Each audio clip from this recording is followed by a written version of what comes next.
လက်မကုန်ငင်ကလေးကပတ်စံပြန်နေပြီလားတလာလုံးချွချပန်းစာအလုပ်လုပ်ပြီးလာကုန်ခါနီရိုင်းမှာပတ်စံပြက်လက်မှုနဲ့ရင်ဆိုင်နေရတာစိတ်ဖိစီးစရာပါဒီလိုအခြေအနေကနေယုံထွက်ပြီးငွေကြေးထိန်းချုပ်မှု financial control ကိုပြန်လည်ရရှိဖို့အတွက်လက်တွေ့ကျတဲ့ငွေကြေးပြဿနာကိုဖြေရှင်းတဲ့ငါးခုကြောင့်ဒီဗီဒီယိုကနေပြောပြပေးသွားမှာပါပတ်စံပြည့်ရခြင်းအဓိကအကြောင်းရင်းများပတ်စံပြက်လက်မှုဟာဝင်ငွေနည်းလို့တာမဟုတ်ပေငွေကြေးစီမံခန့်ခွဲမှုမှာဒီလိုအမားတွေလုံမိနေလို့ထင်နိုင်ပါတယ်ဘတ်ဂျက်မရှိခြင်းကိုယ့်ရဲ့ဝင်ငွေဘယ်လောက်ရှိပြီးဘယ်နေရာတွေမှာဘယ်လောက်ကုန်နေလဲဆိုတာသိသိကြကြမသိခြင်း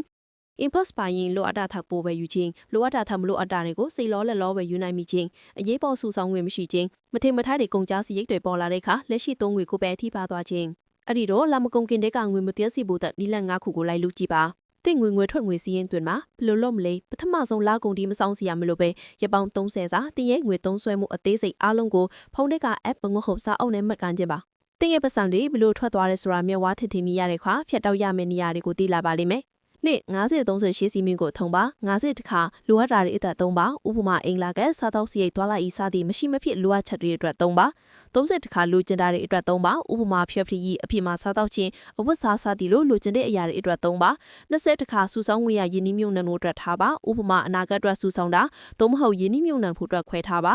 တုံစုဆောင်းငွေကိုအရင်ခွဲထုတ်ပါလာဆောင်ဝင်တာနဲ့တပြားနဲ့20ရာဟိုင်းနှုန်းကိုအရင်ဆုံးတိကျဖန်အကောင့်တွေကိုလွှဲလိုက်ပါကျန်တဲ့ငွေကိုသာတလားစာ30ရမယ့်ပတ်စံအဖြစ်သတ်မှတ်ပါဒါမှသာစုမိမှာပါလေအပတ်စဉ်ဘတ်ဂျက်စီမံခန့်ခွဲပါတလားလုံးစာကိုစီမံခန့်ခွဲဖို့ခက်ခဲရင်အတပတ်စာဘတ်ဂျက်ကိုသာကြည့်ပြီးသုံးပါဥပမာဒီပတ်အဖြစ်မှာစားတော့ဖို့သတ်မှတ်ထားတဲ့ပတ်စံကုန်သွားပြီဆိုရင်နောက်နေ့ဝေမှာအိမ်မှာပဲချက်စားဖို့ဆုံးဖြတ်ပါ